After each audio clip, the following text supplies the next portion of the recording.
This is the Comics Alternative, on location at Collected Comics and Games in Plano, Texas.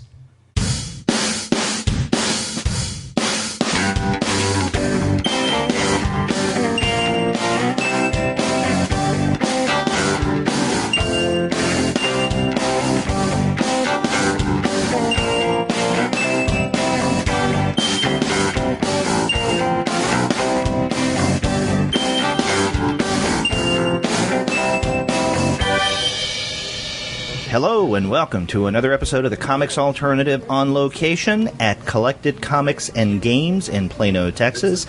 They are located at 3100 Independence Parkway in Plano, Texas, and that's located at the corner of Independence and Parker. So if you're in the area, make it a point to come by Collected and see the folks here. They'll treat you right when it comes to your comics. And in fact, I am sitting right across from the shop's manager, Sabrina, right now. Sabrina, how are you doing? I'm alive. You're alive, and you're knitting like you were last month as you're talking. That's quite a talent. Have you been making any progress? Another hat. Nice. Wow. This yarn is really pretty. But it's not going to be a Jane hat, though. No. Oh, she could try. Yeah. And then right next to Sabrina is Matt. Matt, a regular on the show. How are you? I'm doing fine. How are you, Derek? I'm doing well as well. So we decided that we would not have a predetermined theme for this month's On Location episode, but that we would just talk about whatever occurs to us, new comics that we're reading, comics news, and that should be plenty to take us through today's episode. And in fact, Sabrina, let's start with you with some of the comics news that you have. In fact, your big news is twofold. One, what we were talking about right before we started the mic, and that is Free Comic Book Day. But then you can also share with our listeners your time at the special DC event. Yeah, the DC Roadshow. Okay. Well, tell us a little bit about the Free Comic Book Day first. Indeed. First Saturday in May, of course. We have Chad Thomas and Andy Hirsch and Andrew Anderson, all comic book creators that will be in our shop. Andrew Anderson writes Gears and Bones, which is under the Night Guardian imprint. Andy Hirsch, he's been doing Baker Street Peculiars. He's a local favorite. And Chad Thomas, I haven't had the pleasure, but he's done some work for Adventure Time and the Kids, Teenage Mutant Ninja Turtles. I also have Hunter S. Zombie, who's a writer and artist. He's been with us before. Eric Grove is one of my sub-customers, but he's also an artist, so he's going to be joining us along with Cal Slayton. He does Texas Zombie Wars. He does what? It's a comic called Texas Zombie Wars. Texas Zombie Wars. So it's the best kind of war ever that you can have? I mean, if you're Does any of it take place at the Alamo? Because, you know... I couldn't the tell last you. Hey, that would be appropriate, right? Last Stand. That's right. Right? I haven't had the pleasure of checking it out, but we're also going to have some cosplayers, free comics.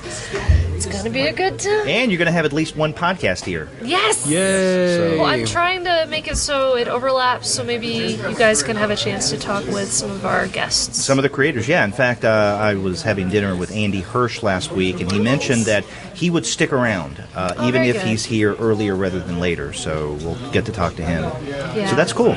Yeah. Maybe there won't be 50 people talking in the background. Yeah. Well, you know, there's something to be said at an on-location event like that for ambient sound, right? Because it shows activity and there's some excitement going on. I guess if it's positive ambient noise, right? Oh, yes, of course. You know, not screaming fear, as you would find with, Texas Zombie Wars. Right. But yeah, that should be. If everyone's too loud, though, I think that can be problematic. I think, yeah, in a couple of like the Heroes Con podcast, the background noise was kind of loud, but I mean, it wasn't unbearable. You mean the ones that we did last year? Yeah, but it was very noticeable though. Mm-hmm. So I just hopefully it won't be like that. That we can, crystal clear and get a good conversation going without being distracted by little kids in the background. Yeah, hopefully things are usually really intense in the morning, but by early afternoon it'll slow down enough that we shouldn't have too much disturbance. So this is your first Free Comic Book Day as manager, and you're you're doing a lot of planning in ways that you haven't done before. So what are you finding now, or what are you learning now about Free Comic Book Day from a manager's perspective? I don't know a lot of people. That's one takeaway? Yeah, well, Freddie has done it before, so he's been a huge help in helping me connect with people. And he's my life raft. In fact, Freddie's probably the reason that we have the creator behind Texas Zombie Wars here, right? Actually, no. Ron, one of Really? the store owners, put me in contact. Well, I was thinking because with of Cal Freddie's and love Chad. for horror. It's Hunter S. Zombie. Ah. Yeah, that Freddie always helps us out with. Okay. But it's gonna be a good time. And actually, Andrew Anderson, I met here in the shop. He came in trying to get an issue of his comic book, I think for his mother or something. Oh, that's sweet. But yeah, like the shop down the street was sold out, so I was like, oh, let me help you. And see, there's a lesson there, right? You know, they could go to the competition right down the street, but why would they? Because they just don't have things like you do here at Collected. Yeah. Speaking of which, the first issue was like back ordered at Diamond, so I believe he's going to be bringing some of the trades. And the with title him. again is? Is Gears and Bones. It's Final Fantasy. The main character is a pretty badass looking rabbit. Okay. He looks like he could handle himself in a fight. Wow. Yeah. But Well, tell us about this other bit of news that recently you went to the DC. What was it called officially? DC Roadshow is what they're calling it. Roadshow. DC Roadshow. They sent Dan Didio, Jim Lee, and then there were some other people more on the business side of DC that were talking about things. Jim and Dan mostly focused on the comics, while the other people talked about how they were going to market it and whatnot. So this is just comic centric, right? So they're not talking about the movies or anything, or the TV shows. They mention it a little bit, Okay. but they do mention how like we're competing with our own stuff. But they're definitely trying to get the people that watch Supergirl and Flash to come into the comic shops. But they're not calling it a reboot. They're definitely not calling it that. I think it feels like more like a rewind, and the DC previews reads itself kind of like an apology letter, because they definitely noticed people weren't quite as pleased with the New 52 as they were hoping. Not saying everything was bad. So they're not calling it a reboot. It's a rebirth. A rebirth. Okay. Yeah. They're doing a bunch of titles that are going to be twice monthly. Wow. Yeah, but the big all-encompassing issue that people would definitely want to pick up is the DC Universe Rebirth. It's going to be 80 pages, but it's only like $3, so it's not going to be bad. But it's going to help tie in a lot of things, and it's going to be important for future titles. Like, I think Flash might have been one of them. But they described Aquaman as Game of Thrones of the Seven Seas. Okay. Yeah. Oh, boy. Because from what I read in the previews book, Aquaman's trying to like create peace between his world and everything above the ocean. So same spiel as always. I guess. He's like, why can't we be friends? I don't know. That sounds a little fishy to me. Oh, I see what you did. You're punishing me. Let's see, what was that? Oh yeah, Flash is going to have a really fast serial killer, apparently. Yeah, it's like all these people... So he end kills up- fast, or after he kills, then he's fast? I think he's fast after he kills. I'm Okay. not really sure. Okay. Because this could be fascinating, because if you have a serial killer who is also a cannibal, then Oh my God, there's the that's potential for perfect. indigestion there. Well, That's all I'm saying. Oh, yeah. But all of these people gain superpowers. Uh-huh. But of course, not all of them are going to be doing good things with those. Of course. So there's that scenario. Let's see. Oh, Green Arrow. He's got the beard back.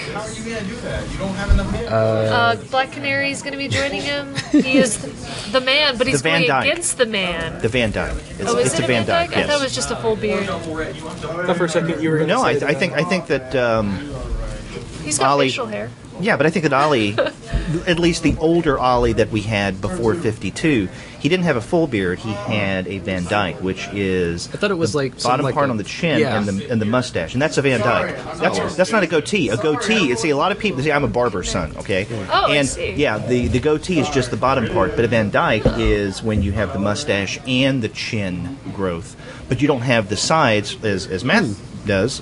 Oh, Of right. course, Yeah, our yeah. listeners can't see that because this is an audio podcast. Oh, you can take a picture of it Crucio has later. a It'll be great fine. beard. Oh, thank you. Yes. So he's got a full beard, and now we're joined by John. Chris. Oh, I'm sorry, Chris. Why did I say John? I don't know. I absolutely could not tell you. Okay. Well, okay. So there you go, Chris, and he also has a beard or a beard wannabe. Which one? I've been too busy over the last 3 days to shave. Okay. So it's that deal. That works. Yeah, it's a. I haven't gotten around to it because I've been super busy. But back to Ollie. So, Anyway. so he.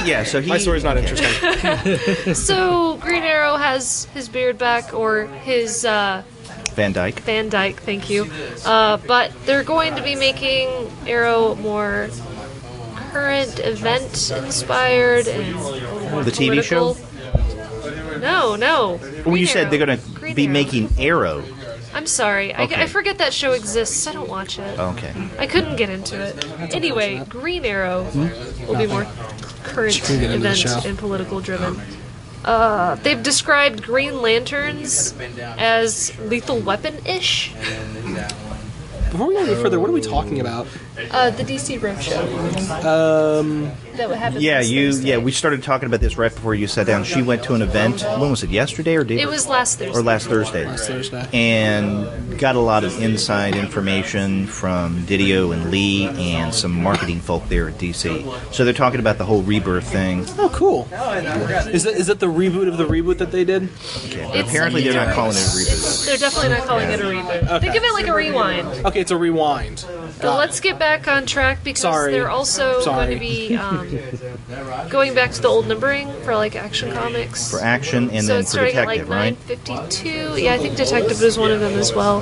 I have a note somewhere. But back to, let's see, Wonder Woman is going to be really interesting. Greg Rucka's going to be writing it, so pretty excited about that. Right. They're going to be doing, like, one issue is going to be focusing on her past, and then the next issue following it will be on the present, and they'll alternate. So she can't use her lasso in the present, and you learn why in the past. And I do believe they said that they were going to be doing them in 2 separate graphic novels, one only the past and the other only the present. But all done by Greg, and I have high hopes it's going to be good, I think. Wasn't- Let's see. Wasn't Bennett gonna write Wonder Woman or something? No, it's going to be Greg Rucka. It might be a different Wonder Woman title. For some reason, I had it in my head that G. Willow Wilson or Marguerite Bennett or somebody was gonna be writing Wonder Couldn't tell Woman. you. Let's see here. Oh, they're bringing back Nightwing. They've described it as sexy. This is their sexy title, they said. Nightwing. Yeah. Okay. Yeah, but he's apparently been trained by the Court of Owls at some point, so that's going to play into some interesting story stuff there. So Grayson is ending, and Nightwing. Yep. Okay. So, same guy, just different title. So, if you're reading Grayson, go grab Nightwing when that comes out. Cool. Also Hal Jordan and the GLC, Green Lantern Corps, thank you. They're, I guess, going to be going up against Sinestro in that story. You know, some of these that you've been describing, Yes. they are using other properties like TV shows or film to describe those. And anytime someone does that to describe another narrative, whether it's in the same medium or not, I'm always cautious because I expect people to say, "Oh, it's like, it's like Fast Times in Ridgemont High meets Pretty Woman," or any number of things. Well, they're throwing a TV show or a movie, and in order to give you a sense of things. Yeah. In So I don't know. I mean, this is all interesting, especially given the fact that most of the times when we're here for on-location shows, and I talk with you guys about, let's say, more mainstream stuff, there's almost no love for DC. Right. And is that a fair assessment? Well, there's a couple of issues that I like. Gotham Academy, Secret Six. Those are mostly focused on comedy than the usual mopey, depressing New 52 stuff that's been kind of going on. So, and kind of in the same vein, there are some DC comics that I really like as well. There was the run a while back on Black Canary. Sorry. On Black Canary that I could not remember the name of. The art, I like the art on it, and Starfire. Starfire's great. But overall, I mean, kinda yeah. I don't know why. I sort of fell off it and was never able to pick it back up. And I don't know why. Oh, the Starfire, right? Yeah, no, not Starfire, but like the DC Comics as a whole. Oh, okay. I like Starfire because it reminds me of the cartoon, Oh, right. which was my favorite cartoon growing up. be okay. Need some water? He gets choked up talking about DC. It's okay. Understandable. Oh, Action Comics will be doing 957 through 962. Well, I mean, they're starting at issue 9. Right. So it won't be long before Action and Detective are at issue 1000. And I'm sure that went into the decision to go back to legacy numbering, right? So they can make a big deal about that. Definitely. What is Detective Comics at right now? Like 500 something?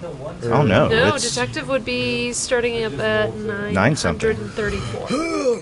Yeah. I know, right? Well, that's been around for a long time. I just didn't realize that it was been that long. And up until, 2011 with the New 52, they weren't doing the same kind of shenanigans that Marvel tends to do, which is rebooting their titles and renumbering them at least once a year, sometimes more. Sometimes twice or 3 times. Yeah.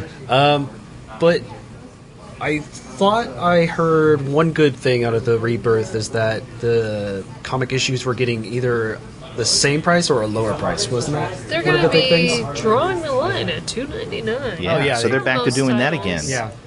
Yeah. Yeah.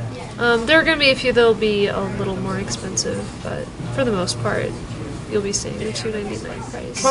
And whether that will work or not for them, who knows? Yeah, like they said that they're doing this twice monthly thing, and if it works out, which I have a feeling it'll work out really well for Wonder Woman, since she's got essentially 2 storylines going on at once. But I don't know how well it'll work out for the others. And obviously if it doesn't work out, we'll probably just go back to a monthly. But a few other things. They're doing a Batgirl and Birds of Prey book. So that was something that New 52 have. Right. Okay, one of the things that I'm curious about, and I'm wondering if they discussed this at the event last week, with Batgirl, one of the things they did a few years ago was to change the creative team in such a way that they made it appeal to a different kind of audience. Are they still going to be doing that? They didn't really sound regretful to that, because I know they lost some of the readers. Really? Because some people didn't, before this switch over in creative team, they had that whole storyline with her father. And I didn't actually read it, but I think she ends up getting in trouble. But people really liked it. I do remember that. People really enjoyed that storyline. And then they switch everything up, and she's a college kid. And it seemed to appeal to younger readers, maybe readers that don't really read too much. Right, younger readers, and also perhaps going for more female readership for that title as well, which is something similar that they're doing, from what I understand. I don't read it, with Gotham Academy. Now, for those of you who do read that, is this the case? Going for kind of a younger, maybe even more female demographic, at least comparatively speaking, more female than they had before. I don't read Gotham Academy, do you? I think it may, just a little bit. And then also we do have that, I think it's in this month's previews, it's solicited the crossover from between Lumberjanes and Gotham Academy. So again, that tells us something about where that title is going. Yeah, and I remember you talking to Andy how you weren't so interested in it in the preview section. That particular title Yeah. with Lumberjanes. Yeah, and he likened it to my dissing Lumberjanes again. And I said it's more Just can't win. because I'm not big on these kind of crossovers between publishers. Right. Although I am curious to see. Okay, let's just say this. I'm more curious about what they're going to be doing with Gotham Academy and Lumberjanes than I am, with let's say other crossovers between Right, publishers, right. because it would be interesting to see how this one sells and what that has to tell us about demographics and readership. Well, I think with the success of Batman, Teenage Mutant Ninja Turtles, they're going to start be doing this more often. If they have a lot of success with Lumberjanes and Gotham Academy. Yeah. So if they keep going, selling more issues of these crossovers, DC might start doing that more and more often now. Yeah. Well, I've talked to a few of my customers that read Lumberjanes or Gotham Academy, and they seem a bit hesitant to pick it up, mostly because Lumberjanes started off really, really strong, but they feel it's kind of petered out a bit. Really? So they're feeling a little. Because I haven't read Lumberjanes past maybe the second narrative arc. I hear the first 10 issues are pretty strong. Okay. But we'll see. It could be a really excellent combination that could be really successful, like the Batman Teenage Mutant Ninja Turtles issues, which are flying off the shelf I was going to ask you how that's selling. really, really well. People really like it. Especially where they made Batman, sorry, I have allergy head, eat pizza in like issue 3 or something. But people really enjoy it. Let's see. Oh yeah, another title, Red Hood and Outlaws. Rebirth is going to be the anti-team book. The anti-team or anti-teen? Team. Okay. Team. See, my nose is gooey. I hate it. Oh, Blue Beetle's coming back.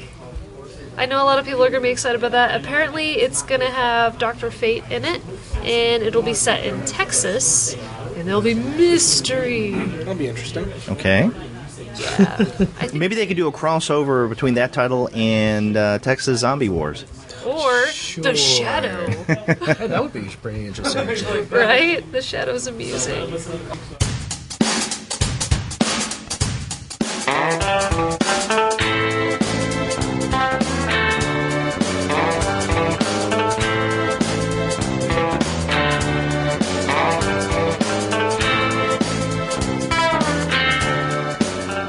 Boy, you did take extensive notes. Dude, I did. Well, I was asking you, how did things go? And then you start reading from your list of notes here. Well, yeah, Hope Larson is going to be involved in the new Batgirl series.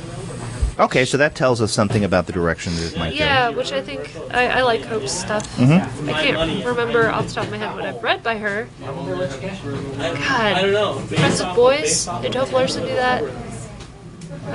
Anyway. Oh yeah, new Superman. They're introducing an Asian Superman character. Because, surprise, Superman's dying. They've already started putting it in the books. They just haven't put the final days of Superman on the tops. go. Now, is this the one that Gene Yang is writing? Is this the... That sounds familiar, but unfortunately I did not write that down. Okay, because, he's Chinese American, so that would tend to make sense. Yeah, indeed. See, I've heard little bits and pieces of news about this whole Rebirth thing, but I don't really keep up with it much, or at least retain it in my head. So I don't know if that's the title that Yang. I don't know. I think you're correct. But they're definitely going to be having a lot of Superman-related stuff since he's dying off, and there are going to be people filling his space. Yeah, we've never seen anything like that before in Yeah. Superman. Well, see, this is only one Superman because you have the main Superman title, where the other Superman title, well, it's Superman from another dimension. He's married to Lois, and they have a son. And Superman's son hangs out with Damian, and they're going to have a comic called Super Sons, which is going to be very Tom and Huck like. So, Tom and Huck, as in Twain? yes. Really? A reference to a book, not a show. Wow. So they did make that reference. They did. So, I have hope for that then. Cross your fingers. I'm sure it'll be a lot of fun. They definitely said it was fun. Oh, and then they're doing a Batman, Superman, Wonder Woman book called Trinity. That comes Okay. out in September. But those should be good. But Justice League is going to be going into Aquaman, so if you're reading that, definitely grab it. A few of the other things that I was a little more excited about, we have all these superhero books, but they have taken Gerard Way on to do 4 books under a new imprint called Young Animal. So DC's going to be doing a new imprint Yes, called Young Animal. indeed. Okay, now see, this is something I hadn't heard. Young Animal? Yep, it's. I've just started seeing stuff surface on the internet, like this week, I think it was. And this is going to be for comic books, it's right? going to be a mature readers thing, kind of like Vertigo, I guess. Okay. But why? Okay, but they're calling it Young Animal. Now, are the Young Animal titles going to be set within the DC universe? Yeah, Because my question was, if it's going to be something a little like Vertigo, then why not put them in Vertigo? But if Vertigo stands outside of the DC universe, then... Well, they're actually old DC characters. Apparently, Okay, I see. Gerard is taking time away from his music to focus on comics. They gave him like a big book of just obscure characters that nobody pays attention to, and they're like, go nuts. It's kind of like what Grant Morrison's done over the years. Grant Morrison just does that. That's his thing. But I'm sure there's at least 3 people out there who are like, this person's coming back. Yes. yeah, because people really love Umbrella Academy. Mm-hmm. But he was particularly excited about Doom Patrol, so he's actually going to be writing that. Who? Gerard Way. Way? Oh, he's going to be doing Doom Control. Speaking of Grant Morrison. Yeah. With a guy named Nick Derg. I couldn't spell his entire name, apparently. They're also doing Shade the Changing Girl. Yes, it's excited for that. Changing Girl. Changing Yes. girl, not changing man. Well, he has been a woman in the series before.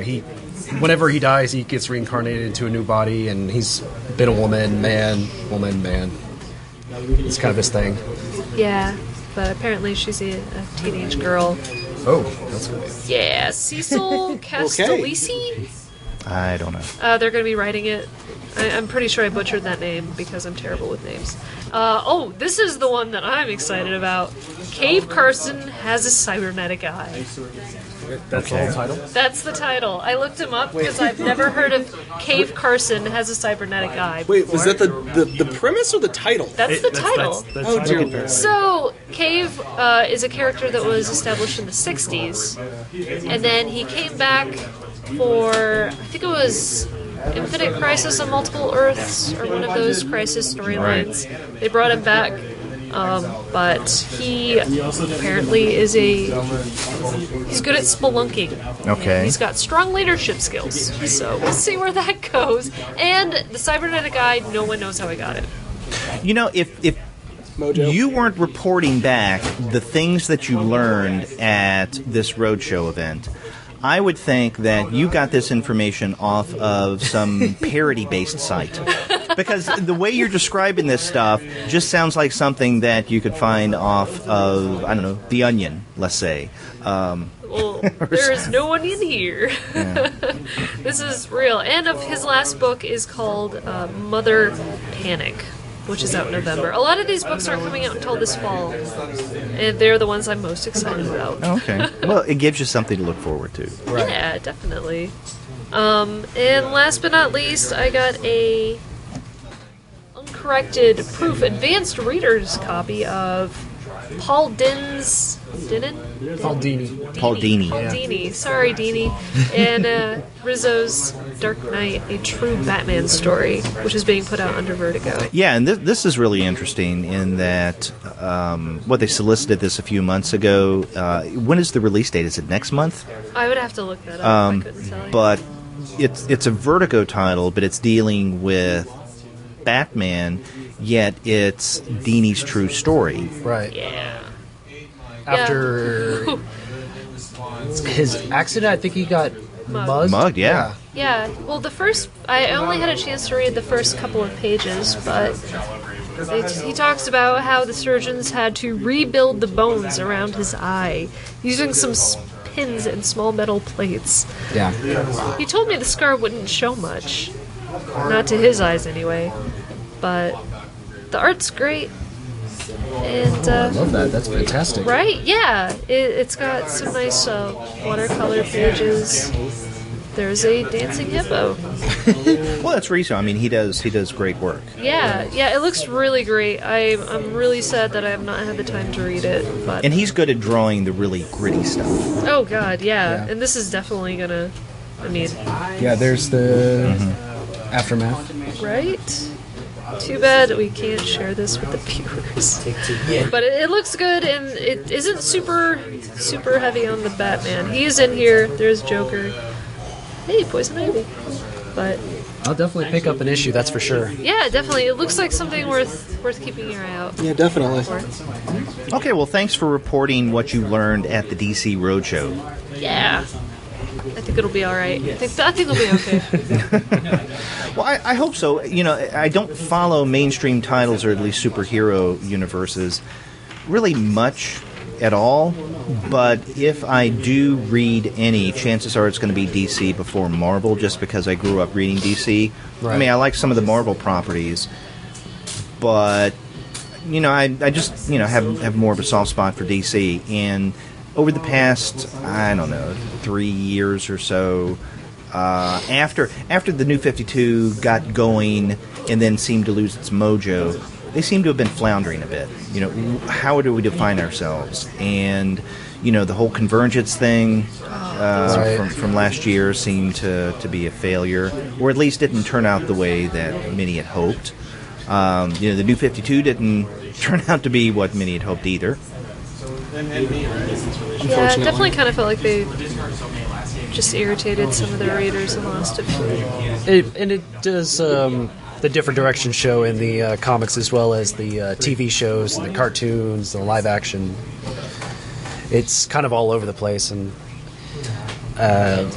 they try to pander to all those different types of audiences, and you know, when you fish too wide, you end up getting nothing at all. Yeah. Do you guys follow any of those TV shows?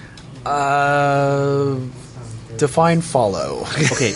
Do you watch every now and again, let's say? Maybe if it ever comes on Netflix sometimes, but I don't like put it on my DVR list. So no. So you don't watch Arrow or Flash? Nope, Have you not at watched all. any of Supergirl? I've heard good things, but no, I haven't personally watched any episodes. So I'm in the I couldn't tell exact you. same boat. Yeah. I've heard good things about it, haven't seen it. About Supergirl? Yeah. Yeah, about Yeah. Supergirl, and my friends were a big fan of Arrow and Flash, so they tried to get me to watch it, and I never had time. And I keep hearing things like, from them I hear the other two are really good, and just from everybody I hear Supergirl's great, but I haven't gotten around to watching them. Now, see, did I hear correctly that they have not yet renewed Supergirl for a second season? No, I think it's been renewed. Okay, so it has. Yeah, the second season ended recently, and I think it has. No. I have no Second idea. season? I thought they were still in the first. Yeah, I thought that's what you're asking. That it's got renewed for its second season. Oh. Okay. I was asking him. Oh, Sorry. okay. Yeah, I have absolutely no idea. Well, no, I read something somewhere that, what network is it on?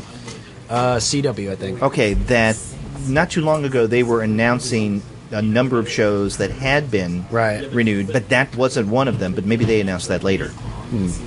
Yeah, I think it was sometime this week. I think I was skimming a different article and I saw it and forgot about it till now. See, I haven't seen that yet. I quit watching Arrow after, I don't know, maybe the 5th or 6th episode of the Right. first season. Not because I didn't like it, but it's just a lack of time. It's what Chris said. Oh, yeah, I'm on the don't same have the boat, time yeah, for sure. to do that. And my daughter has been not really after me to watch The Flash because it's not an ongoing topic of discussion, but every now and again she'll say, I like The Flash, we ought to watch it. Right. And I got to get you to watch it, Dad, but I haven't yet. So. I think it's not one of those TV shows that you can just pick up in the middle of the season where it's got all continuity in it. So if you pick it up, you're gonna miss a whole bunch of stuff and be totally lost. And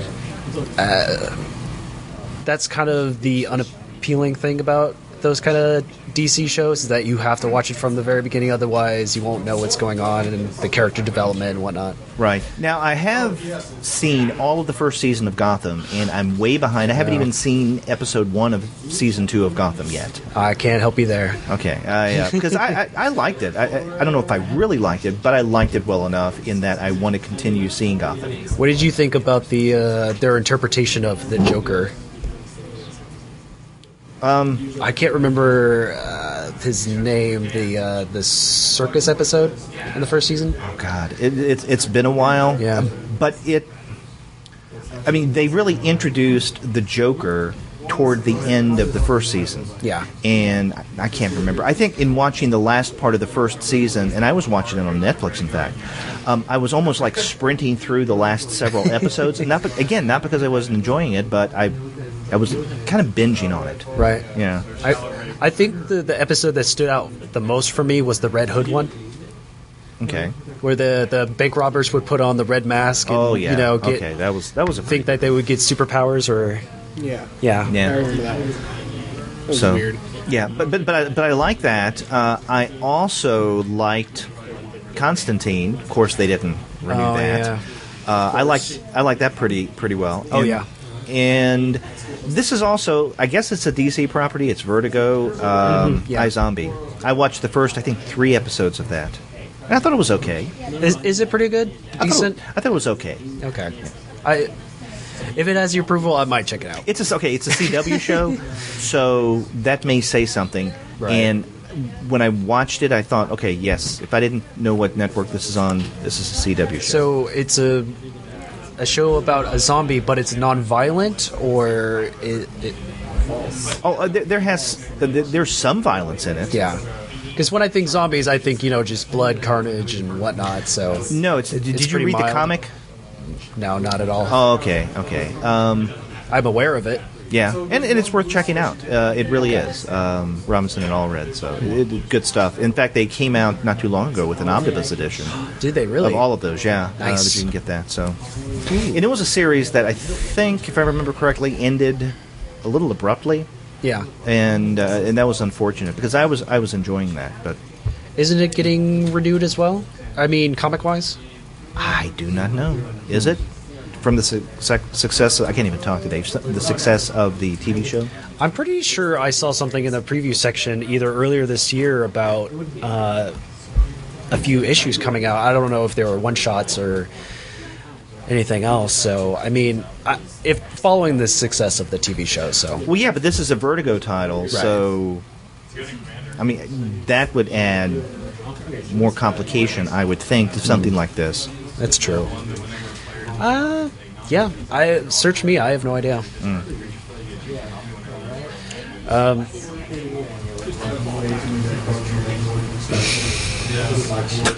iZombie left you speechless now. Yeah, it kind of did. I was thinking of any other DC shows that we could talk about. There's just briefly, but it's not a show and it's a movie and it's not out yet. But there is something I'm seriously looking forward to.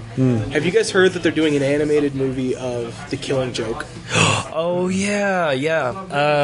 Mark Hamill's going to be starring as the Joker from. Or reprising his role from the Batman the Animated Series Joker, and it's their first R-rated animated movie. Yes, it's been rated R, which a lot of people were hoping it would be, because if it wasn't, there's no way it was going to stay true to the graphic novel. Right. So that comes out in July. I'm so. Does it really? It comes out in July. I thought it was going to be like a winter release. July 2016. Wow. I am so looking forward to that. They're released in the theaters? I don't know. Probably select theaters, but it's probably straight to DVD. They've been doing that a lot lately. Okay. Like recently, they did Justice League versus Teen Titans, which is awesome. Apparently straight to DVD. Yeah. The Justice League versus Teen Titans I haven't seen yet. I want to see it. It looks so good. It is really good. It looks so good. Yeah. But yeah, Mark Hamill is going to be the Joker. He has flat out stated he's never going to do the Joker again. Oh, unless they do The Killing Joke. Well, he said that during I can't remember the Dark Knight, the video game, he said it was going to be his last one, and then he came back for... No, it was Arkham City, that the video game that he said it was going to be his last Joker role, that he wasn't going to do it, and then he came back for Dark Knight, or Arkham Knight, sorry. And now he's doing this. So I'm just so excited. He can't get away from it. He's like, I'm growing a beard, people, leave me alone. But it's I'm just so excited about it because the last animated DC movie I saw, I forget what it was called. It was the one with Damien and there was Ra's al Ghul. Oh, Son of the Bat. Yeah, Son. I watched it with my friends in my campus dorm. We're sitting here watching it, and we thought it was hilarious and a pretty good watch, but we could not figure out who it was aimed at because it wasn't aimed at children. It wasn't really aimed at adults. It's a smorgasbord of a mess. Really. Yeah, but it was an amusing watch, and we enjoyed it. It's on Netflix right now, so if people want to kind of watch it, I mean, it covers that portion of the New 52 with Damian Wayne. So I don't know how closely it follows to the comics. So I read some of the comics. I stopped around the Batman number 16-ish stuff, and I didn't read the one that had Damian in it. But it wasn't that close. Oh, okay. But the movie was still enjoyable. You just have to go into it understanding it's a bit of a hot mess of trying to do everything. Sure. But it's enjoyable. And isn't that really what movies need to be at the end of the day? Yeah. DC seems to have a ongoing theme for that. So when it comes to the animation stuff, I mean, I am sorely lacking any knowledge. I've really seen none of it. And I know a lot of people. Did you watch the Batman animated series? Nope. Like I said, I've seen none of it. Nope. You need to watch the Batman animated series, and I think that one feeds directly into the Justice League animated series. Well, I mean, there are a lot of things that I need to watch, and so it's just again we come back to the timing. I mean, there are things that I haven't even watched yet that I absolutely feel like I need to. I haven't gotten to those. Okay. Batman the Animated Series, Superman the Animated Series, Static Shock. Oh, yes. The first Justice League, and then Justice League Unlimited. Now, there are some, straight-to-DVD movies, like Batman, Superman, where they were teaming up against Joker and Lex Luthor. So that one's really fun, you have to kind of figure. And there were a couple of other ones where Batman teamed up with other people, but it basically all goes into that kind of timeline. Okay. And if you don't have time for all of those, the first Justice League is, in my opinion, the one you have to watch. Well, speaking, you mentioned Batman, Superman. I mean, have you guys seen the recent film? No.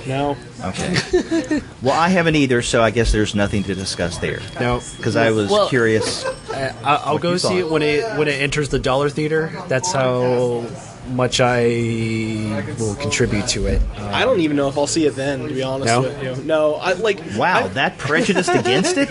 Well, my thing is that first off, I have a long-standing grudge against David Goyer for just making everything DC movie-related awful.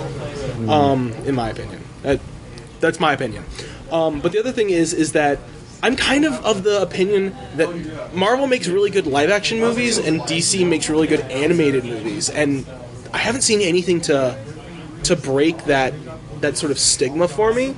And all of the reviews I was seeing that were not just people going, the critics don't know what they're talking about, this movie was great, but not giving any concrete reasons as to why it was good, haven't inspired a whole lot of confidence in me that it will be worth going to see. There are plenty of things to love and plenty of things to hate about the movie. I just don't feel motivated right now to go see it. Okay. So, I mean, when it gets a little bit cheaper, I'll definitely go see it in the theaters before it, gets on DVD. But, I mean, I did see Star Wars 7 or 8 times when it was in theaters. So, see, we were talking a moment ago about not having time to see things yet. I still haven't seen the new Star Wars film. And I know it's out on Blu-ray and DVD. And I will see it. I will see it. It's just a matter of finding time that my wife and I can watch it together, because we were going to go to the theater and watch it together, but the one or two times that we had planned, something came up and we just yeah. couldn't. And so then before you know it, then time went by, we forgot about it. Yeah, I think that's one of the bad things about a winter release at the end of the year is that people get busy doing family things, and you can't spare time to go to the theaters, even if it's a small amount. So I understand that. Yeah.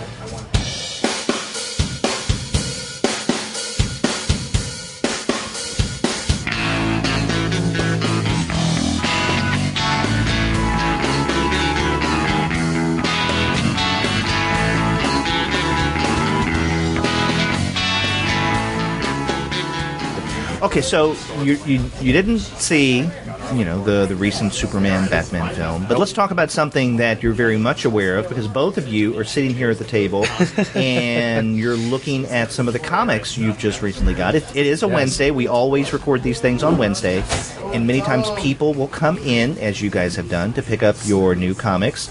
So, what are you reading? What are you flipping through? What's exciting you now? You want to go first? No, you go first. You came in. All right, I just came in because I'm sorely lacking on my backlog and need to try and cut some of it down. But one of the comics I noticed on the wall that wasn't in my sub was something called The Unbelievable Gwenpool. And it's great. Yes, it is. It's so great. I was not expecting it to be as good as it was. I grabbed it because it was something worth grabbing. But I wasn't certain how good it was going to be.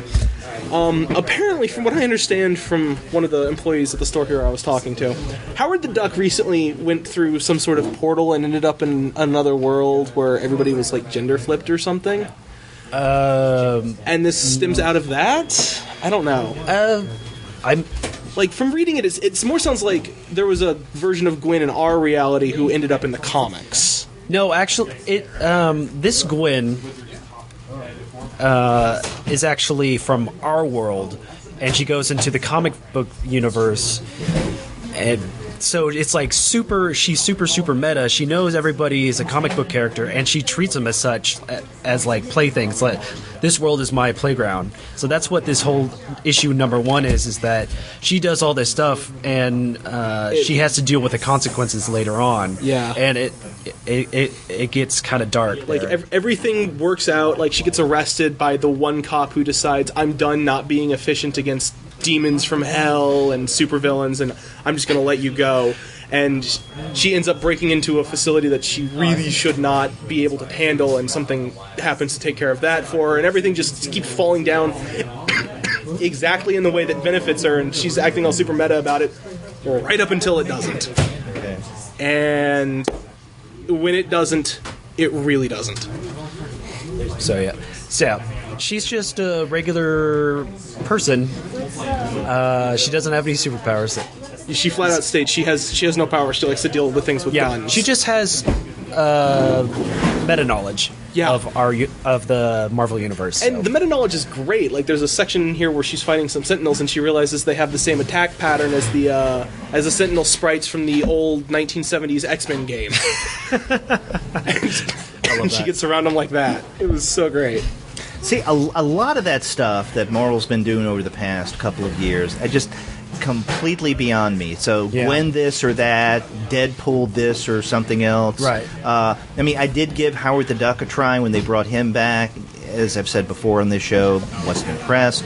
And, things like Spider-Ham, it's like, I don't know. And maybe this is the old fuddy-duddy of me coming across, that I appreciate the older characters where they're not trying to mix things up, although I have no problem whatsoever with publishers or writers mixing things up to try to make it fresh, to try to get new readers, to try to take the stories and the characters in a new direction. And that's great. It's just, it's not for me. And I'm sure if I read the stuff, some of it may stick. But I don't know. I just, again, it's a matter of time. There's so much that I want to read and I need to read that I don't have time to. And as much as I would like to check out some of the Marvel stuff, I just... Oh, yeah, for sure. I mean, it is a lot to take in. I mean, Gwenpool, she came from a very variant special from when they, last year, in June, they did a Spider-Gwen cover issue special for the whole month. And one of the Deadpool versions was him in his, I guess it was a classic cover of a past issue. but it was Gwen or Spider-Gwen in an outfit like his, except for pink and her own little twist on it. And people are like, we love this character design. We want this in the comics. So you get like random stuff like that. There's no like Spider-Gwen Hulk. That was one of the issue covers. Yeah, that was kind of weird. There was for the Guardians of Nowhere. There was Gwenom, which was of course the symbiote version of Spider-Gwen, which hasn't happened yet, but I'm sure it will because there's always a symbiote of everybody. Yeah, no kidding. See, now I read all the way through both Clone Sagas. Right. Okay. And the first one, fine. The second one went on for frickin' ever. Right. And it's like, okay, I can't take anything dealing with Clone and Gwen anymore. So if I hear anything dealing with bringing Gwen Stacy back in any form whatsoever, I just recoil. Well, now she's back in several different ways. Oh, well, And I'm Stephanie has joined us. Yeah, hi. I work at the You've store. been working behind the counter. Yeah, we had a problem with our magic event, but that's been solved. I have bad news about bringing Gwen Stacy back, though, because that's a whole event, apparently, that's coming up in Spider-Man. So. Is that the Reborn or something like that? Yeah, it's like, I don't know. Well, I don't read the title, so it's no skin off my nose. It's that's one of those good. specials that ties into just the Although regular. we're not sure if she's coming back because it has the promo poster has her and a bunch of other dead Spider-Man characters, so it could be anyone. Yeah. But Gwen has just become so popular recently. She's got her own book. She's got now this one. 2 books. Yeah, so she's got 2 books now. That I really feel like it's going to be Gwen, and I'm okay with that. No, I'm hoping for either Uncle Ben or Dr. Octopus. Or either one of those would be great too. But I actually like Gwen. Like, I don't have any problem with that. I was a little concerned that this was just going to be a cash grab style book. It's not. So why don't they bring Uncle Ben back as a character, maybe Ben Poole? Well, he read that. he actually has come back in the in the web universe after Spider-Verse. They discovered that Uncle Ben is actually a different. He gains the power of the spider. Yeah, and in the Web Warriors, or not Web Warriors, the event leading up to Web Warriors, there was an event, and they met Uncle Ben, who is Spider-Man of his universe. Yep. But Peter died in that one. Yep. Makes sense. See, in many ways, I don't have to read these Marvel titles because once a month I come in here and you guys attempt to catch me up on then some you're of the still stuff that's going on, and I'm still lost. So I'll leave here later this evening with a big question mark floating above my head. So what else did I grab? But I noticed that you're reading Mirror. Is that what, issue number 3? This is issue number 3. I think it came out today or last week. Yes, it came out. Yeah, it's been coming out really regularly. So Matt, what do you think of Mirror? Have you been keeping up with it? I like it a lot. I love the watercolor style that they do. Mm-hmm. I am a little disappointed there's not as much romance in it as I thought there was going to be. I'm a little... what is it called? I'm blanking on the word now. No, I'm a bit of a romantic like that. I like when there's a little romance in it in the background, with between the two characters. But it's good. It's just a little more tragic than I thought it was going to be. Okay. I mean, I'm not familiar with 8 House. You said you weren't familiar with 8 House, so I'm like, I don't know what all this stuff in the background is going on. Everybody seems very dead and depressed. So I did mention that on that episode where we reviewed issue number 1 about 2 months ago, I guess. Right. And I felt that. I mean, I enjoyed that first issue well enough, but I thought that if I knew more about the 8 House universe, or the one that they're starting to build over the past year or so, then I probably could have appreciated that one more. I feel like I need to go on Wikipedia to brush up on what's going on, what war is going on in the background. Yeah. Wikipedia is your friend when it comes to comics, because there's a lot of history, but it's more accessible now because you are able to look up really fast who these characters are. Oh, yeah, exactly. And, even if there's some information on Wikipedia that may be incorrect, surprise, surprise, but it's a good way of playing catch-up to finding out what's going on with certain characters. And it can get you started on liking characters. Like when I was first heard about Scarlet Witch, that's where I started, and now I'm like an encyclopedia on that specific character. But it's just a good jumping point. Right, and then there's some universes that have their own wikis. You know, I was recently trying to catch up with The Walking Dead, which I hadn't for a long time. Yeah, good luck with that. Yeah. And you know, I'm relatively caught up now, and I thought I would use this occasion now after the most recent season ended about a week and a half ago. And I thought, okay, I'm going to get caught up now with the comics, or at least mostly caught up. But I noticed that there is a Walking Dead wiki that's pretty extensive. And in fact, I was talking with my co-host Andy the other week. We were doing a show where we were looking at all Hernandez Brothers titles. We were looking at the latest Love and Rockets New Stories, Gilbert's, the reissue of Girl Crazy, and then Blubber #2, which is interesting. Do you carry Blubber? Oh, I haven't heard of it. Oh. But, Well, the reason I'm asking is not only would you have to put it in plastic, you would probably have to Scotch guard it, encase it in concrete, just to keep it nowhere near any younger people who come in here. It is risque stuff, and I think we were describing it as experimental porn. From Gilbert. Wow. Anyway, it's impressive. interesting. But I mentioned this because we were talking about the Love and Rockets world. Right. You know, both Gilbert's and Jaime's.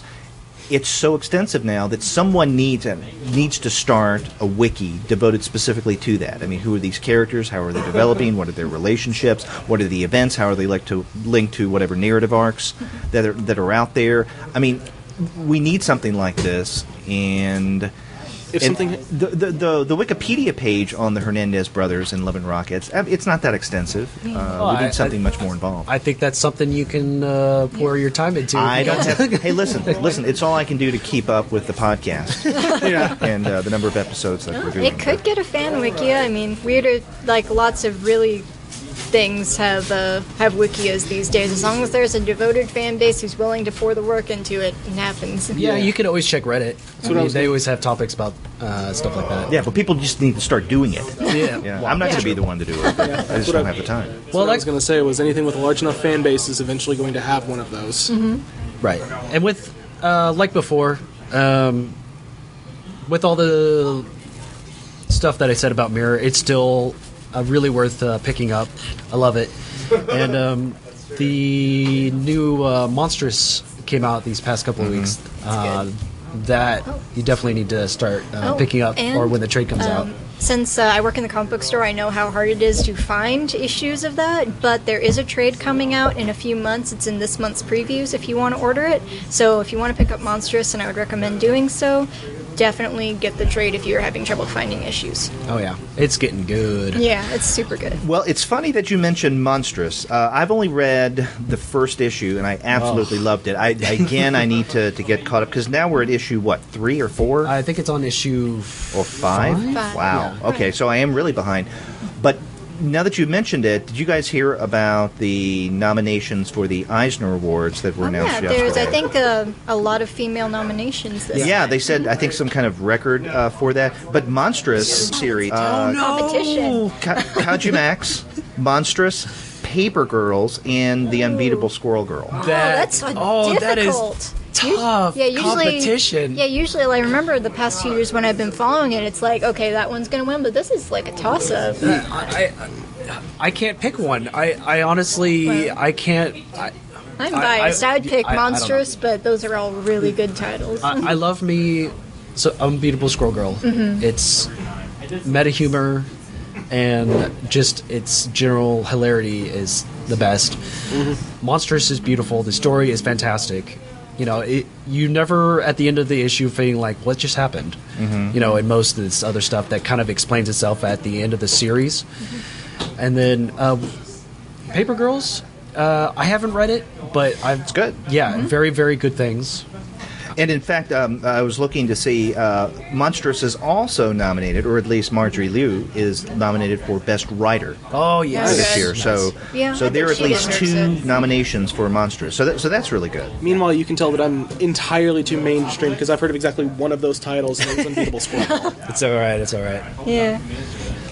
like she said, the trades are going to come out in the next few months. Yeah, so it just took- pick 'em up. Monsters Okay, took well, okay. everyone by Here's some mainstream surprise. information. Okay, other best writers, people who are nominated for best writer: Jason Aaron for not only Southern Bastards but also Doctor Strange and Men of Wrath and Star Wars, Thor.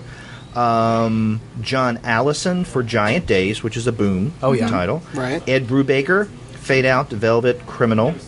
Marjorie Liu I mentioned, and G. Willow Wilson, for Yes! Miss Marvel. So Oh. there you go. Well, there's the one I want to win. Yeah. Did she win one last year, if I remember correctly? I think so, yeah. Yeah. Or that or the series did. Well, I know that Miss Marvel was nominated. I don't know if it won anything. Did it? I can't remember. It's been a year. Yeah. So I don't remember. That's very true. I don't remember. I just know that I really am a big fan of G. Willow Wilson and pretty much Yeah. everything she does. Okay. So And the mainstream got some love when it comes to best penciler, inker, or penciler, inker team. Mike Allred got it. Nomination for Silver Surfer, Art That's Ops, Vertigo. That's what I read. Cliff Chang for Paper Girls. Erica Henderson for Jughead and Unbeatable Squirrel Girl. Joelle Jones for Lady Killer and Brides of Helheim. And then Nate Powell for March Book 2. So, some people complain that with the Eisners, many times they tend to shut out mainstream titles, mainstream creators. I don't think that's necessarily the case. I think they're and going all definitely this year. pretty much all indie this year, aren't Yeah. they? This year? Well, there's a few. Well, didn't you just hear what I was reading? Yeah. The names that I was reading? Yeah. No, that's not all indie. Well, a lot. They're going a lot this year. I don't have any. Or you mean more indie than they normally do? I don't get that sense. I haven't counted. I haven't done That's a breakdown of I mean, from what I've heard, I I will remember since research I've been this. following it, it seems like a lot more people that I'm familiar with than usual. Right. But I read more comics now, so it's hard to judge.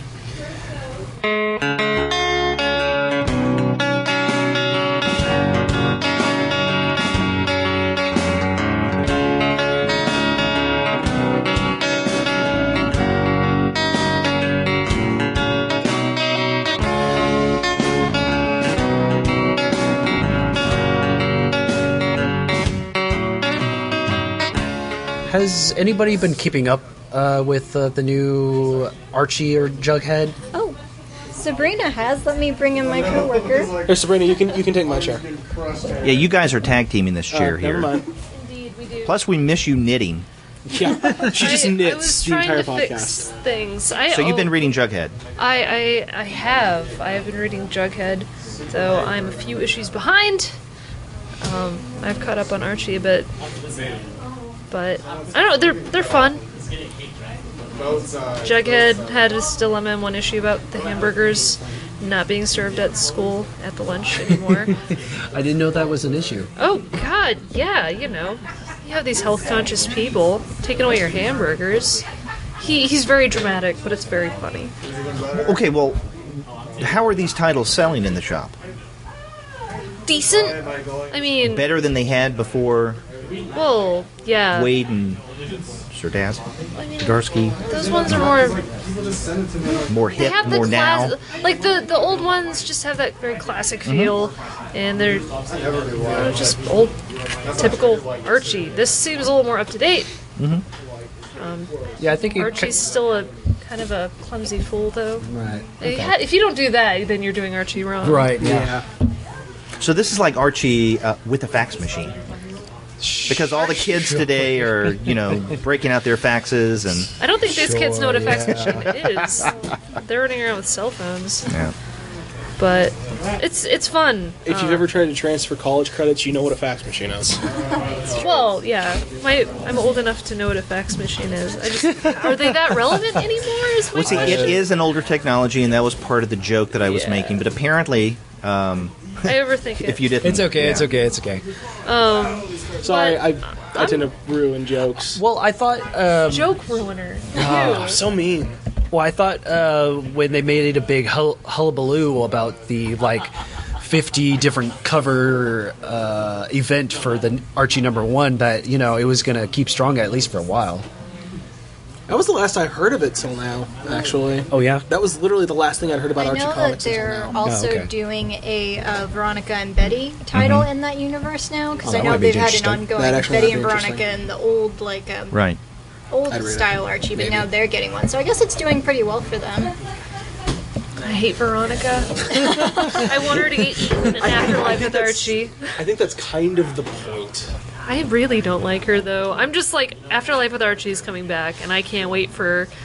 I want Jughead to come out of nowhere and just chew her face off. Okay. It's a little grotesque. but- Jughead is already dead in that universe? Oh God, died in the first issue. Come on. Have you not read it? I have skinned over the first trade, and I'm regretting it now because Oh God.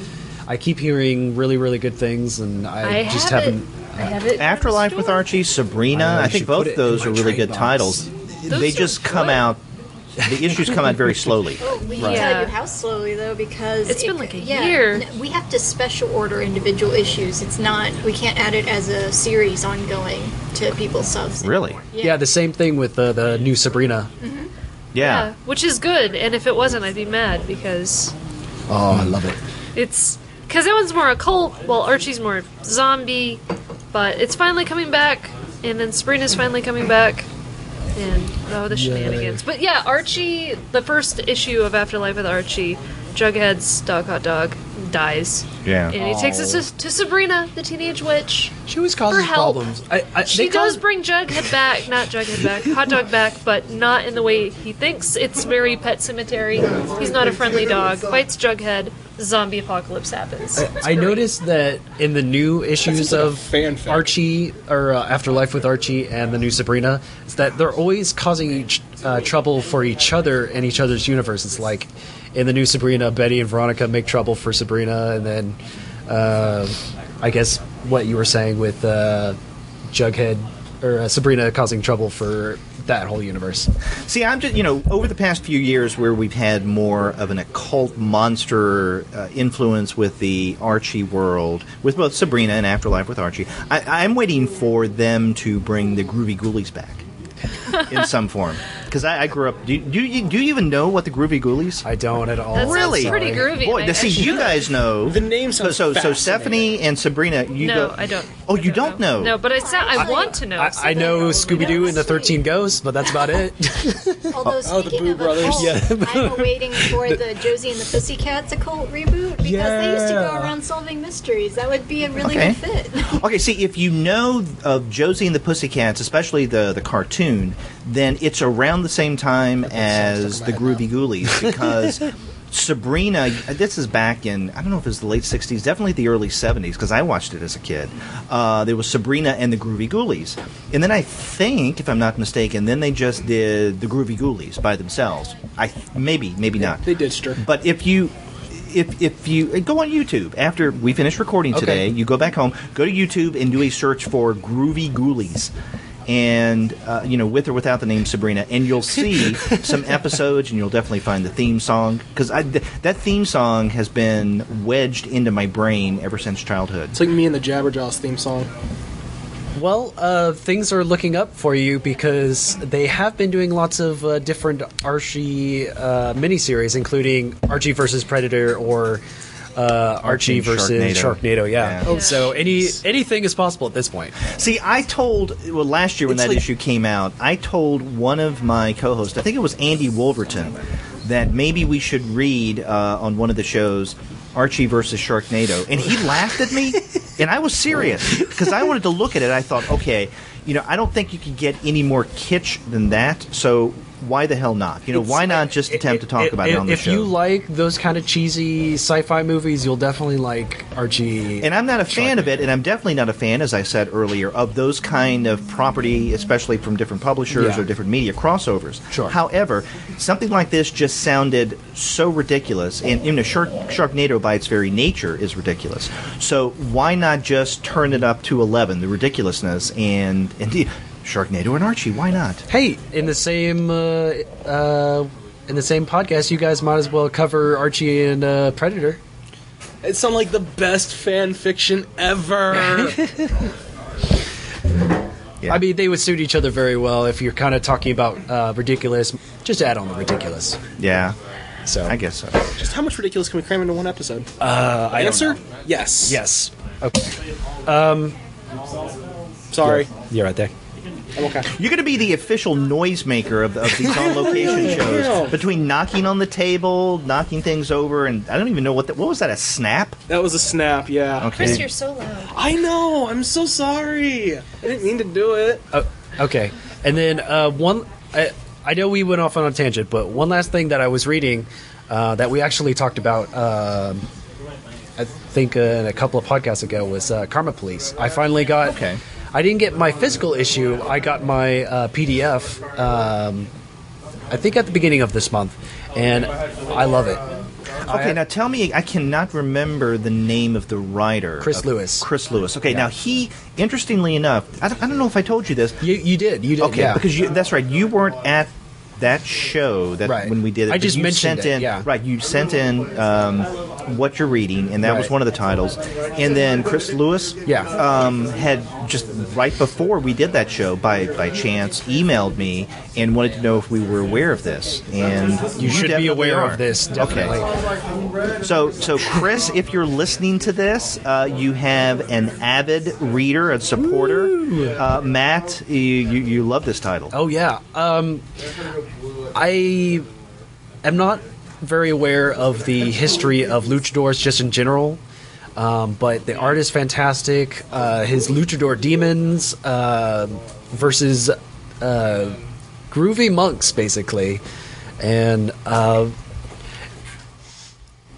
the beginning, the end, and the middle, just fantastic. There's like no real stopping in the whole issue. You know, there's no settling down or anything. Everything, there's always seems to be something happening and explaining going on, so you're never lost. And the beginning and the end circle around, quote unquote, and really fit really well with the whole theme of the book itself. Okay. So- Now who was publishing this? Illuminati. It's the it's that Arcadia or something like that. I can't remember off the top of my head. As soon as we cut off the mic, I'm sure you'll remember. Oh, yeah, of course. No. But it's definitely something worth That's checking how out. that always works. Yeah. Okay. Well, okay, as we wrap up the last moments of this On Location show, does anyone here have recommendations of things that they've just started reading that they would like, kind of like Matt did, comics that they're excited about that they would like to recommend to our listeners? Chris, you raised your hand. As if we're in class. Yeah, well, I mean, I didn't want to interrupt you. It's not a comic. But Amazon just shipped me the copy of Illidan that I bought while I was at BlizzCon to get a free poster. It's actually really good. It's by William King, and I'm really enjoying it. It's I'm only a chapter in, but it's basically it's set in the World of Warcraft universe after this most recent expansion and building up to the new expansion that's coming out in August. I have no idea. It's completely from Illidan's point of view, from what I've seen so far, and I feel really bad for the guy. And I did not think I could, because he was, raid boss villain in the actual game. But reading this book from his point of view is actually really, really interesting, and I'm enjoying it a lot. Okay. So Yeah. That game's Okay, so that's what you would recommend our listeners. yeah, and check of out. course Ava's Demon, because I mention it every time I'm on the podcast. So Yeah, there we that's go, right. Ava's Demon. Okay.